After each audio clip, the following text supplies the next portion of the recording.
Boa noite, sou o professor Rafael Aguirra, sou docente na instituição ETEC Silvio de Matos Carvalho, aqui da cidade de Matão.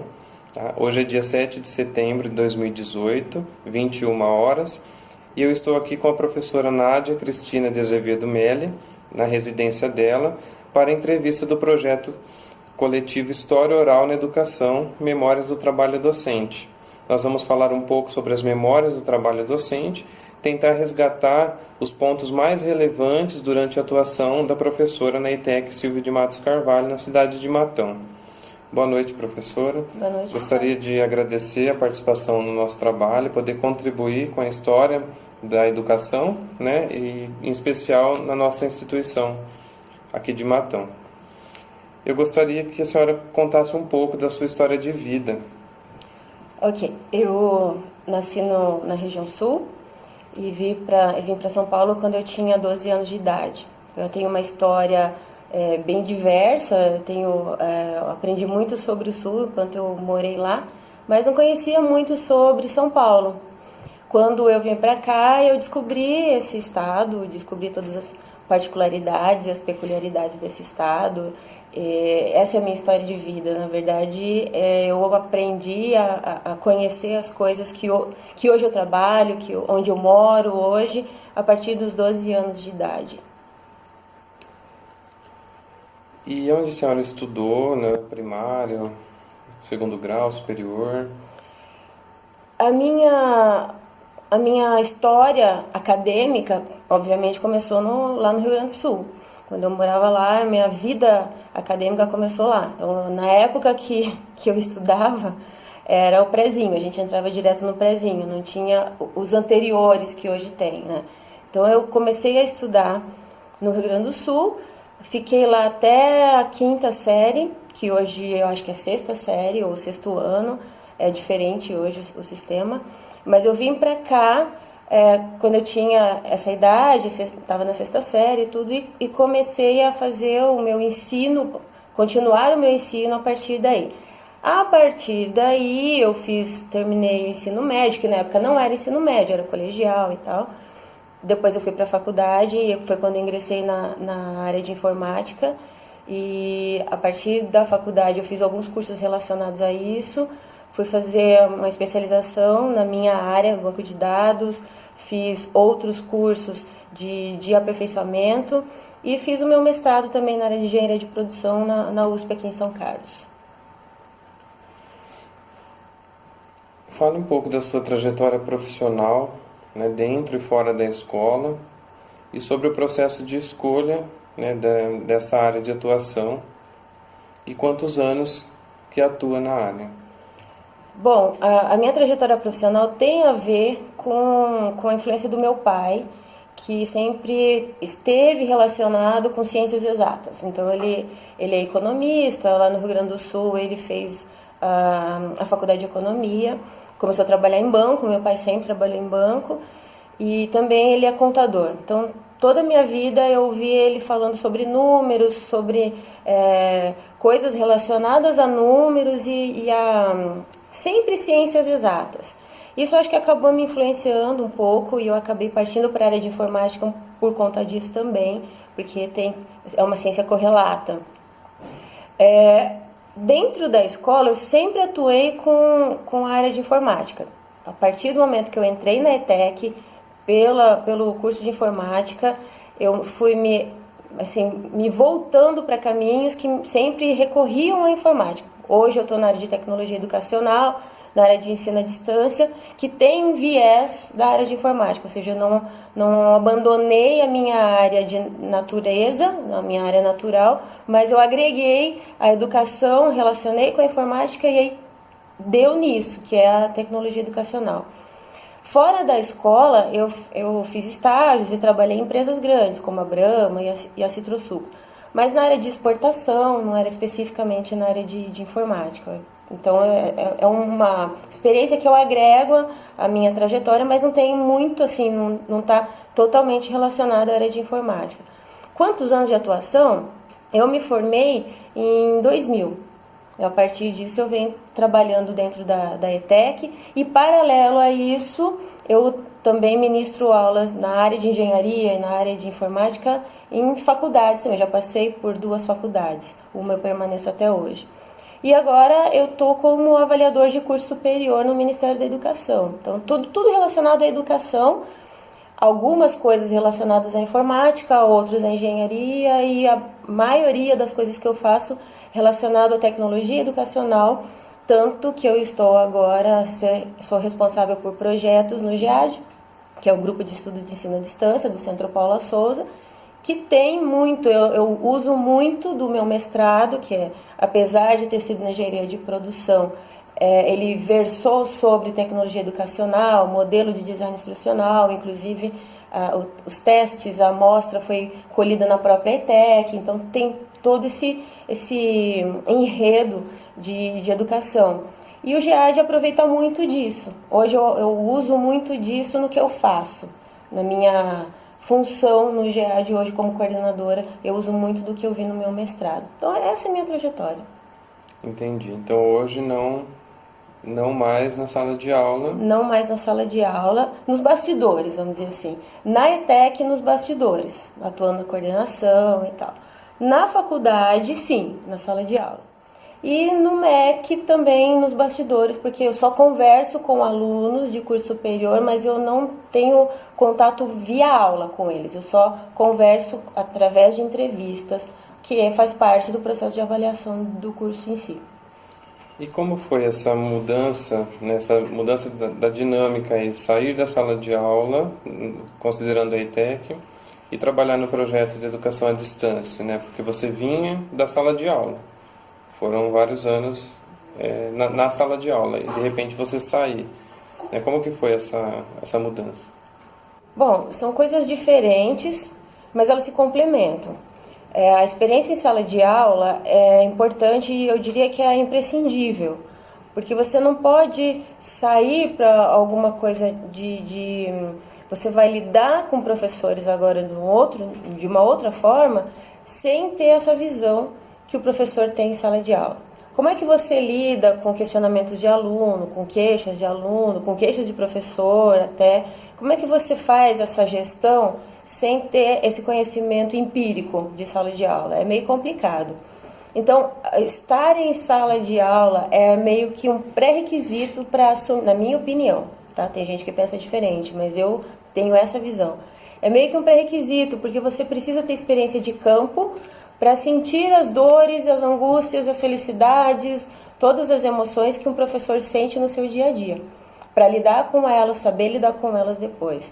Hoje eu atuo na área de ensino à distância, eu não tenho contato físico com o aluno e nem com o professor, mas eu consigo entender isso pelas mensagens que eles me mandam, por e-mail ou por WhatsApp. Eu consigo entender as angústias tanto de alunos como de professores. E detalhe, que alguns alunos eles trazem uma história carregada de problemas ortográficos. Isso, quando se traduz no e-mail, fica difícil de você entender o que ele está querendo dizer. Às vezes a gente tem que pedir para o aluno reescrever o e-mail porque não dá para entender o que ele quer.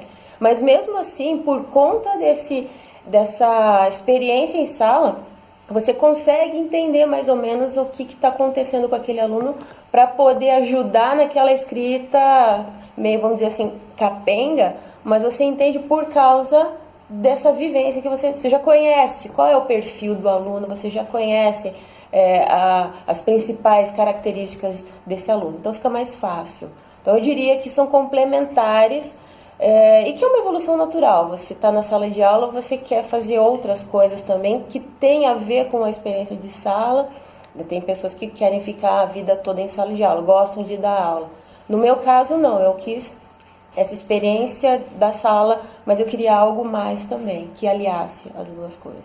Então, assim, por sua opção, você prefere ficar fora da sala de aula, ligado à educação, mas de preferência com projeto nos bastidores, como eu falou.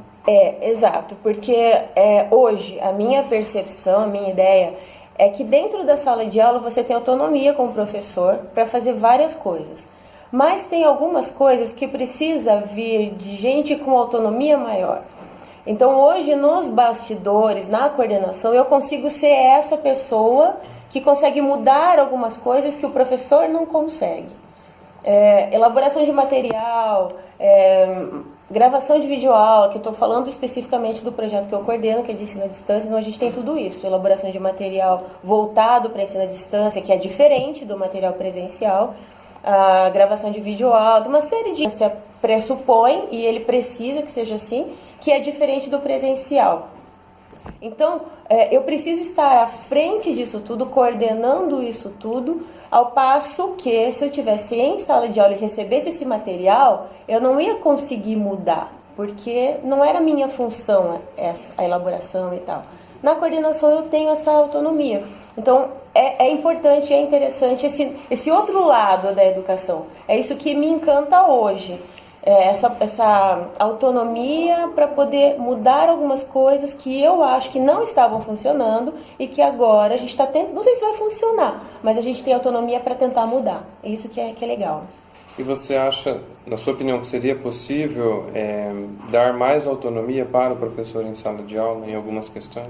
Em algumas questões, sim. Só que essa é uma pergunta bem delicada, porque ela não é uma pergunta muito rasa. É preciso que se conheça todo um contexto, porque a gente tem professores e professores. Tem professores novos, são inseguros, que precisam de um formato mais engessado, porque ele não tem uma segurança já vinda de experiência que permita com que ele inove, ou que ele tenha algumas ações dentro de sala que ele não está preparado. E tem professores mais antigos, vamos dizer assim, mais experientes, que já se sentem seguros para tentar alguma coisa diferente em sala. Porém, existe o lado também de professores mais antigos que não se deixam experimentar também. A questão da tecnologia é um exemplo disso.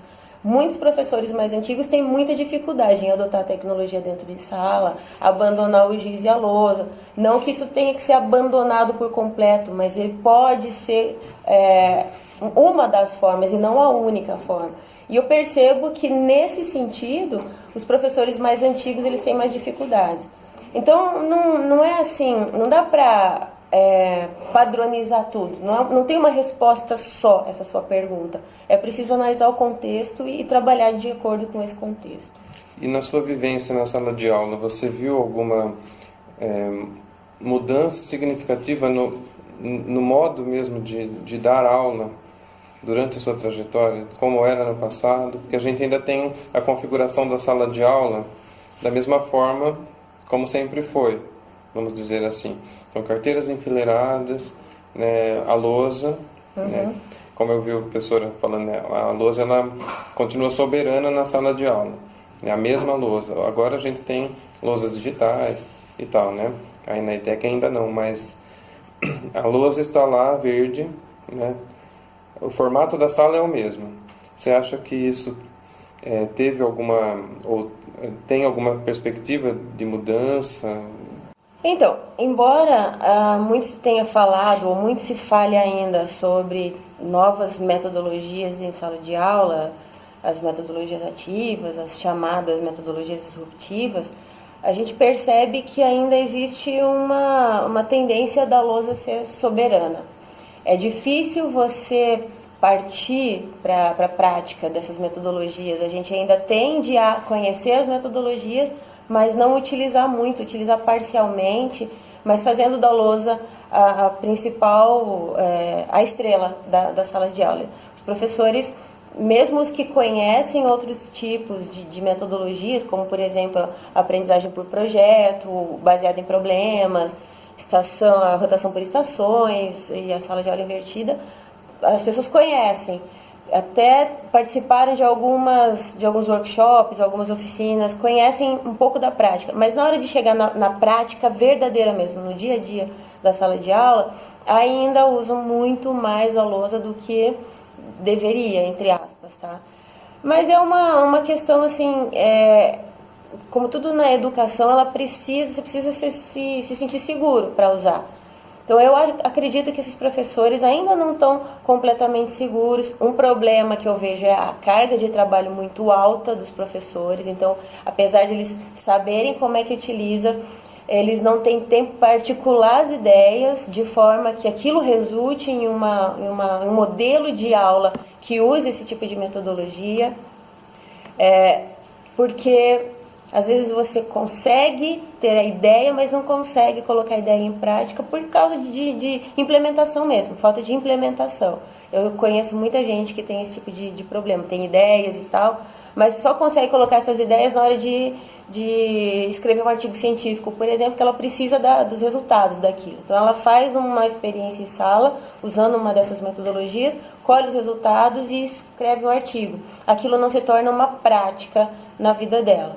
Mas a gente percebe uma evolução grande nesse sentido de uso de tecnologia, por menor que seja. Às vezes uma música que a pessoa sai da lousa e coloca uma música, coloca os alunos em círculo para discutir a música, um trecho de algum livro, alguma coisa assim.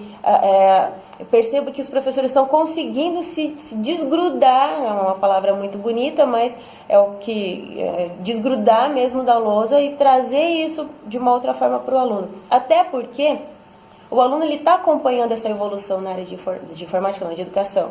Ele conhece, ele sabe do que está sendo falado, não sabe no mesmo nível que o professor, mas ele ouve falar, ele vê, ele sabe, ele tem acesso a essa informação. Então ele também se tornou um aluno um pouco mais exigente. Ele é um aluno que sabe que a aula não precisa ser só giz e lousa.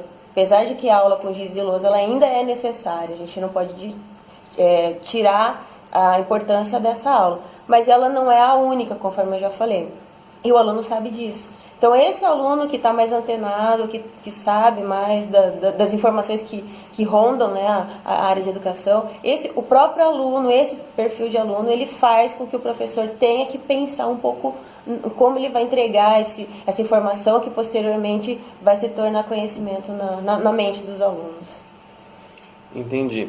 E você acha, no período que você esteve em sala de aula, você acha que o sistema, as regras do sistema, né, vamos chamar assim, do sistema de educação ou da própria escola, eles dificultavam de alguma forma em colocar em prática essas novas metodologias ou um novo jeito de dar aula ou novos métodos que você porventura, né, quis implantar e sentiu dificuldade com relação às regras, ao sistema? Isso te dificultava em alguma coisa?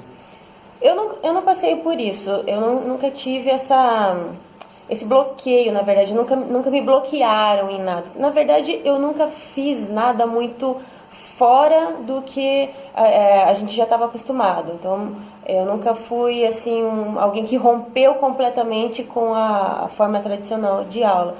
No meu caso foi uma evolução, foi uma coisa gradativa, sem muitos sobressaltos. Então acho que isso ajudou na minha trajetória a não sofrer esse bloqueio.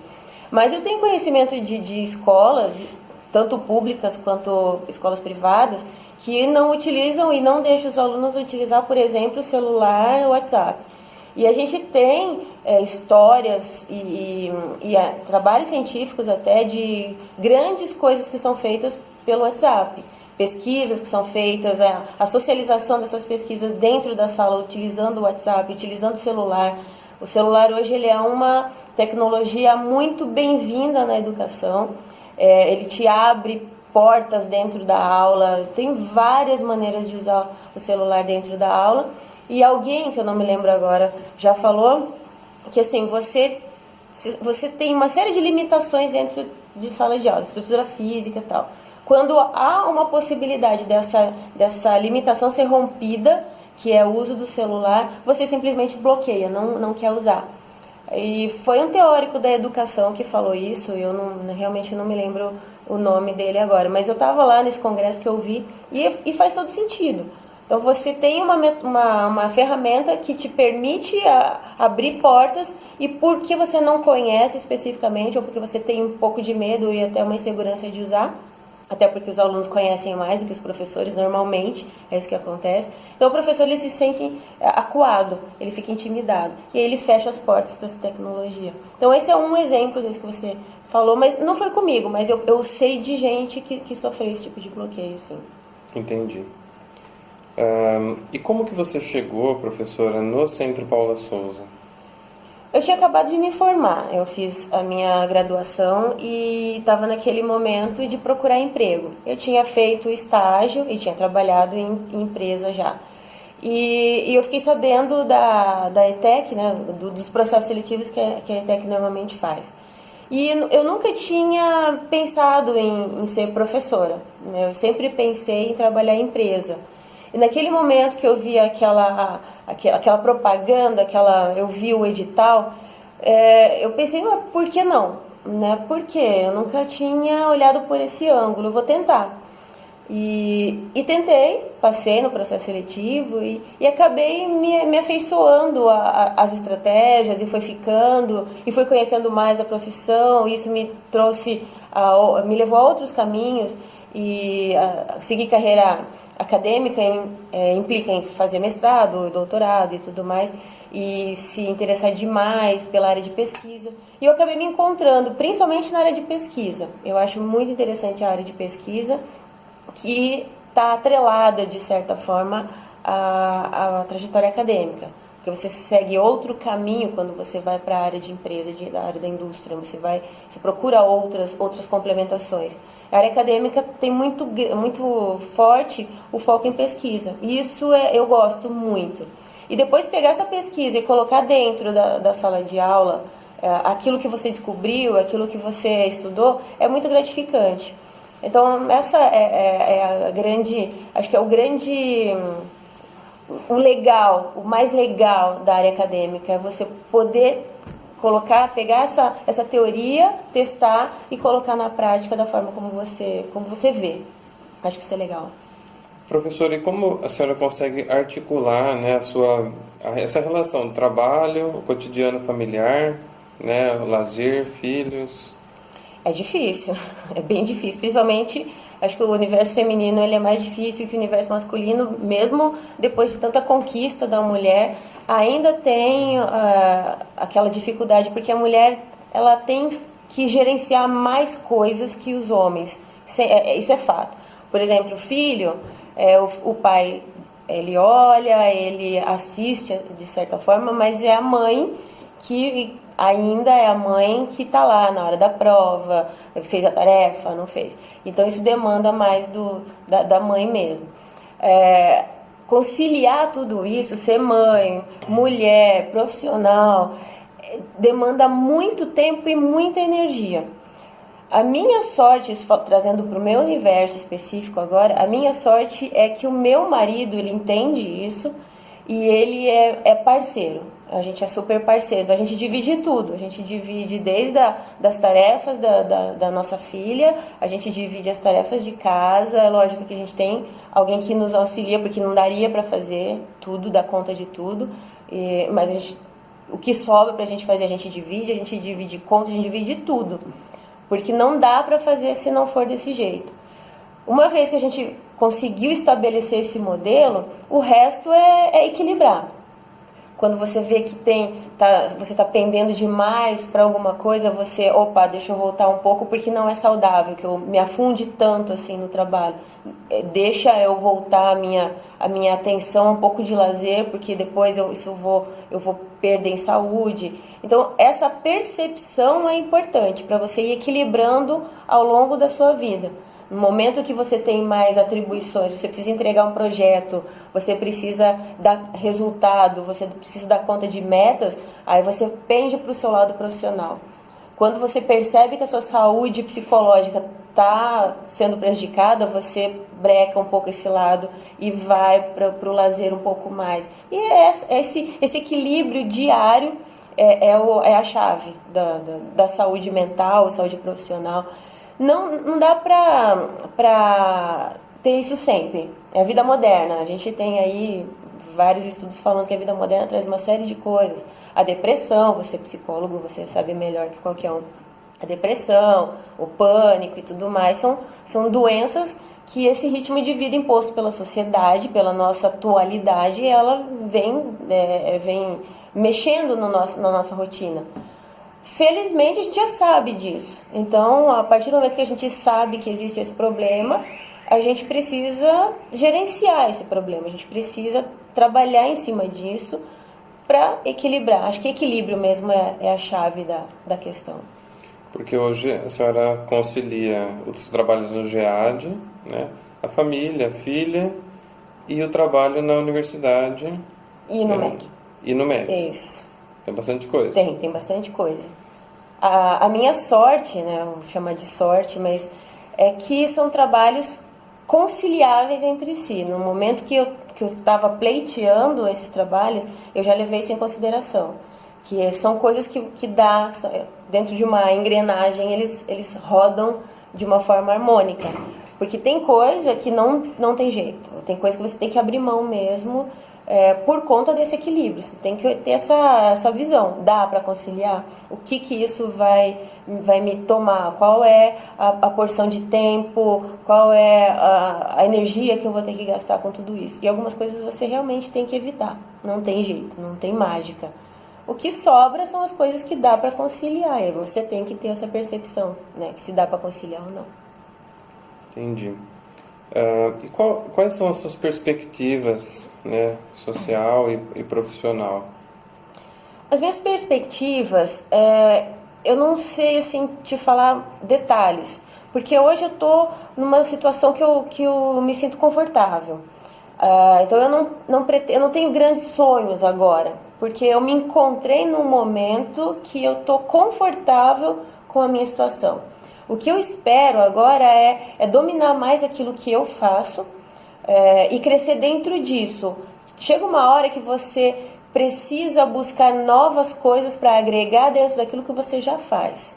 É nessa fase que eu tô. É nessa fase que eu já não domino, porque é uma palavra até um pouco arrogante, mas vamos dizer que eu tenho experiência já tenho uma experiência que eu gosto naquilo que eu venho fazendo. Então chegou a hora de, dentro daquilo que eu estou fazendo, agregar novas experiências, trazer novas coisas, ou evoluir nesse trabalho que eu já estou. Então hoje minhas perspectivas são nesse sentido, de conseguir trazer coisas novas, experiências novas, novos conceitos para aquilo que eu já estou desenvolvendo de forma a agregar. É isso. E com relação à educação de uma forma geral, como que a senhora vê a educação do período que entrou, né, no Centro Paula Souza, que começou a lecionar, percebeu alguma evolução com relação à educação no nosso sistema? Bom, o que eu percebi é que, assim, quando eu estudava, eu tinha uma visão da educação, era uma educação que a gente ouve falar muito, uma educação mais castradora, existia muito bullying nas escolas, por parte de colegas, e existia o assédio moral, que na época não era conhecido, mas existia um aluno. Eu fui uma pessoa que sofria assédio moral, embora eu sempre tenha sido uma aluna do tipo que fazia tudo certinho, tirava boas notas. Boa parte disso eu fazia justamente por ter medo de sofrer assédio moral, e sofri alguns. Depois disso, a educação começou a falar muito sobre acolhimento do aluno, então mudou da água para o vinho. E, na minha opinião, se perdeu um pouco nessa questão de acolhimento, exagerou um pouco. É preciso resgatar, e agora eu continuo falando da minha opinião pessoal, pode ser diferente, certamente vai ser de algumas pessoas, mas a minha opinião pessoal é que a educação ela se perdeu um pouco nessa questão do acolhimento e precisa resgatar algumas coisas. Nem tudo do passado, que foi feito no passado, era errado. Alguns pontos, algumas questões era importante. Por exemplo, a gente percebe hoje que o profissional, o professor, ele não é valorizado nem por parte de outros professores, nem por parte do governo e nem por parte dos alunos. O professor é uma figura desmoralizada hoje. Na época que eu estudava, esse professor, por mais que ele fosse desmoralizado por superiores, o aluno não era uma figura que respeitava. Então, esse é um ponto, por exemplo, que a gente precisa resgatar. O aluno precisa valorizar o professor, olhar o professor não como alguém que detém o conhecimento acima de... Não é isso, mas como uma pessoa que está ali para ajudar e que merece respeito. Esse é um ponto que acho que talvez seja o mais gritante de resgate que a gente tenha que fazer. Entendi. E teria algo mais que a senhora gostaria de acrescentar à nossa conversa, né, aos nossos estudos, nosso projeto? Eu acho interessante essa visão de olhar ao longo dos anos o que aconteceu com a educação. Eu acho que sabendo da nossa história, do nosso histórico, a gente consegue entender onde é que nós acertamos, onde é que nós erramos. Aliás, a educação ela é mestre em fazer isso, de olhar para trás e tentar traçar perspectivas com base naquilo que foi feito lá atrás. Então, analisar e verificar o que deu certo, o que não deu e traçar novas trajetórias. Isso é uma coisa contínua, ela nunca vai acabar, não pode acabar, inclusive. Se acabar, acaba a educação. Então, esse projeto, esse assunto que vocês estão trazendo à tona é muito importante para a gente não deixar morrer essa discussão acerca da educação. E tentar sempre, e é o nosso desafio, tentar sempre fazer emergir dessas histórias, dessas conversas, o que dá para resgatar e o que não dá para resgatar, precisa ser feito de novo. E assim a educação se renova a cada momento. Então, eu acho que é muito importante esse tipo de trabalho. Joia. Então, finalizando nossa entrevista com a professora Nádia, gostaria de agradecer a participação e a colaboração com o nosso trabalho. Tá? Muito obrigado. Imagina, o prazer e foi até a meu. próxima.